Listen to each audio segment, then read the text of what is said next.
Everyone, welcome to money nook. ఈరోజు వీడియోలో మనము సెక్షన్ 80C గురించి అండ్ మోస్ట్ ఇంపార్టెంట్లీ అసలు సెక్షన్ 80Cని యూజ్ చేసి 2.8 క్రోర్స్ మనం ఎలా ఎర్న్ చేయొచ్చు అనే దాని గురించి మాట్లాడుకుందాము.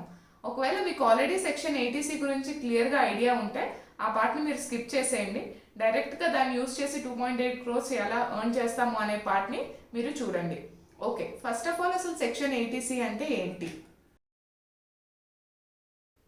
సెక్షన్ 80C అనేది మనకి income tax department tax exemptions కోసం ఇచ్చిన ప్రొవిజన్. మీరు గవర్నమెంట్ ఇచ్చిన different schemes like PPF, EPF, VPF, NPS, Sukanya Samriddhi Yojana, senior citizen saving scheme ఇట్లాంటి వాటిలో దేనిలో ఇన్వెస్ట్ చేసినా ఆర్ఎల్స్ మీరు కనుక హోమ్ లోన్ తీసుకొని ఉండి దాని ప్రిన్సిపల్ రీపే చేస్తూ ఉన్నా కానీ ఈ రెండు కేసెస్లో ఇంకా ఫ్యూ కేసెస్ కూడా ఉన్నాయి, మీరు స్క్రీన్ మీద చూడొచ్చు. మీకు గవర్నమెంట్ ట్యాక్స్ ఎగ్జంప్షన్ ఇస్తుంది. అప్ టు 1.5 lakhs వరకు మీరు ఈ స్కీమ్స్లో వేటిలో ఇన్వెస్ట్ చేసినా ఆర్ మీ హోమ్ లోన్ ప్రిన్సిపల్ రీపే చేస్తున్నా కానీ మీకు ట్యాక్స్ ఎగ్జంప్షన్ అనేది ఉంటుంది. అండ్ మోస్ట్ ఇంపార్టెంట్ పాయింట్ ఏంటంటే ఈ సెక్షన్ 80C అనేది ఓన్లీ ఓల్డ్ ట్యాక్స్ రెజీమ్లో మాత్రమే అప్లికబుల్. మీరు కనుక న్యూ ట్యాక్స్ రెజీమ్ ఫాలో అవుతున్నట్లయితే ఈ సెక్షన్ 80C అనేది మీకు అప్లై అవ్వదు. ఓల్డ్ రెజీమ్ బెటరా, న్యూ రెజీమ్ బెటరా అనే దాని మీద నేను సపరేట్ వీడియో చేశాను, మీరు ఆ వీడియోని రిఫర్ చేయొచ్చు ఏది బెటర్ మీ పర్టికులర్ కేసుకి తెలుసుకోవడం కోసం. Okay, now coming back, section 80Cలో ఏమేమి ఉన్నాయనేది మీరు ఆల్రెడీ స్క్రీన్ మీద చూసారు కదా. ఇప్పుడు వీటన్నిటిలో వస్తున్న రిటర్న్స్ ఏంటి, వీటి మీద మనకి ఎంత బెనిఫిట్ వస్తుంది అనేది ఒకసారి చూద్దాము. మీరు స్క్రీన్ మీద చూస్తున్నట్లయితే కనుక సెక్షన్ 80Cలో ఉన్న డిఫరెంట్ స్కీమ్స్లో మనకి వస్తున్న రిటర్న్స్ ఏంటి అనేది మనకి కనిపిస్తున్నాయి. మీరు చూస్తే కనుక మోస్ట్ ఆఫ్ ద స్కీమ్స్లో యావరేజ్గా 7 to 8% రిటర్న్స్ అనేది మనకి వస్తున్నాయి. బట్ ఈఎల్ఎస్ఎస్ అండ్ ఎన్పిఎస్లో మాత్రం 10 to 15% రిటర్న్ ఉంది. ఎందుకంటే ఇవి మార్కెట్తో లింక్ అయి ఉన్నాయి కాబట్టి స్టాక్ మార్కెట్తో, బాండ్స్తో, వీటి రిటర్న్స్ అనేది హయ్యర్ సైడ్ ఉన్నాయి. బట్ ఆ రెండింటిని తీసి పక్కన పెడితే మిగిలిన వాటన్నిటిని కంపేర్ చేస్తే యావరేజ్ రిటర్న్ అనేది మనకి 7 to 8% ఉంది. ఇది చూసినప్పుడు మనకి అనిపించవచ్చు, అరే 7 to 8% రిటర్న్ ఉంది కదా, మనకి ఈక్విటీస్ అంటే షేర్స్లో కానీ ఆర్ ఈవెన్ డెట్లో కానీ పెడితే మన రిటర్న్ అనేది ఇంకా ఎక్కువ వస్తుంది, దీనిలో పెడతాం ఎందుకు అని అనిపించవచ్చు. బట్ మీరు ఆ డెసిషన్ తీసుకునే ముందు కొన్ని డిఫరెంట్ ఫ్యాక్టర్స్ని కూడా కన్సిడర్ చేయాలి. లైక్ వీటి మీద వచ్చే ఇంట్రెస్ట్ మోస్ట్ ఆఫ్ దెమ్లో ట్యాక్స్ ఎగ్జంప్షన్ ఉంది, ప్రిన్సిపల్ మీద కూడా ట్యాక్స్ ఎగ్జంప్షన్ ఉంది. వీటన్నిటిని కన్సిడర్ చేస్తే లెట్స్ సే ఇప్పుడు నేను మీకు చెప్పాను అనుకోండి, వీటి వల్ల మీకు అడిషనల్గా 2.8 crore రూపీస్ వస్తుంది అనేది, అప్పుడు మీరు మేబీ మీ డెసిషన్ అనేది మార్చుకోవచ్చు, రైట్? సో ఇది ఎట్లా ఎవాల్యుయేట్ చేయాలి అనేది డిస్కస్ చేసే ముందు మనం ఫస్ట్ ఆఫ్ ఆల్ అసలు మనకి అడిషనల్గా 2.8 crores ఎలా వస్తుంది సెక్షన్ 80C యూస్ చేస్తే అనేది ఒకసారి మనం క్విక్గా ఎక్సెల్లోకి వెళ్ళి చూద్దాము. నేను ఈ వర్కింగ్ని ఆనంద్ అనే ఒక పర్సన్ ఎగ్జాంపుల్గా తీసుకొని చెప్తాను. మీరు కనుక చూస్తున్నట్లయితే Anand current income tax slab 30% కాబట్టి ఇక్కడ 30% అనేది ఎంటర్ చేశాను. అలాగే మీ ఓన్ కేసులో మీ ట్యాక్స్ స్లాబ్ అది 5% అవ్వచ్చు, 10% అవ్వచ్చు, 20% ఆర్ 30%. ఈ 4లో మీది ఏది అప్లికబుల్ అయితే ఆ ట్యాక్స్ స్లాబ్ని ఇక్కడ నోట్ చేయండి. ఇది నోట్ చేసిన తర్వాత కింద ఉన్న టేబుల్ని చూద్దాం ఒకసారి. మీరు కింద చూస్తున్నట్లయితే కనుక ఆనంద్ కరెంట్ ఏజ్ ఉంది 21 years, ఈ ఇయర్ 2021 అనేది ఉంది. అలాగే ఆనంద్ సెక్షన్ 80C కింద డిఫరెంట్ ఇన్వెస్ట్మెంట్స్లో 1,50,000 అతను ఇన్వెస్ట్ చేశాడు. సో ఈ టోటల్ 1,50,000 మీద అతనికి ట్యాక్స్ ఎగ్జంప్షన్ అనేది వస్తుంది. అతను 30% ట్యాక్స్ స్లాబ్లో ఉన్నాడు కాబట్టి ట్యాక్స్ ప్లస్ సెస్ రెండు కలిపి అతను 46,800 రూపీస్ సేవ్ చేసుకోగలిగాడు. ఇది అతనికి వచ్చిన ఎడిషనల్ సేవింగ్. ఇక్కడ నేను ఎడిషనల్ సేవింగ్ అని ఎందుకు అంటున్నాను అంటే అతను కనుక సెక్షన్ 80Cలో ఇన్వెస్ట్ చేయకుండా ఉంటే కనుక అతనికి ఈ మనీ అనేది ట్యాక్స్ కింద పే చేయాల్సి వచ్చేది. ఇప్పుడు అతను ట్యాక్స్ అవాయిడ్ చేశాడు కాబట్టి ఈ మనీ అనేది అతని దగ్గర ఎడిషనల్గా సేవ్ అయింది. సో అది ఇతనికి వచ్చిన ఎడిషనల్ సేవింగ్. ఆనంద్ తనకొచ్చిన ఈ అడిషనల్ సేవింగ్‌ని ఒక ఇన్వెస్ట్‌మెంట్ ఆప్షన్‌లో ఇన్వెస్ట్ చేస్తున్నాడు. అతను దీన్ని షేర్స్ ప్లస్ ఈక్విటీ మ్యూచువల్ ఫండ్స్‌లో పెట్టాలి అనుకుంటున్నాడు. సో, ఇప్పుడు పైన చూస్తే గనక దానికి సంబంధించిన రిటర్న్స్, టాక్సేషన్, ఇండెక్సేషన్ డేటా అనేది ఉంది. అతను ఈక్విటీ ఆర్ షేర్స్‌లో ఆర్ మ్యూచువల్ ఫండ్స్‌లో పెట్టాలి అనుకుంటున్నాడు కాబట్టి హిస్టారికల్ రిటర్న్స్‌ని యూజ్ చేసి 12% రిటర్న్ వస్తది అనేది ఎస్టిమేట్ చేసుకున్నాడు. సిమిలర్‌గా ఈ షేర్స్ ఆర్ ఈక్విటీ మ్యూచువల్ ఫండ్స్‌లో ట్యాక్స్ అనేది 10% ఉంటుంది. ఆనంద్ లాంగ్ టర్మ్ హోల్డ్ చేయాలనుకుంటున్నాడు కాబట్టి లాంగ్ టర్మ్ క్యాపిటల్ గెయిన్స్ కింద వస్తుంది. అది 10% ట్యాక్స్ ఉంటుంది. సో 10% ట్యాక్స్ అనేది ఇక్కడ పెట్టాడు. వీటికి ఇండెక్సేషన్ అప్లై అవ్వదు కాబట్టి 0% పెట్టాడు.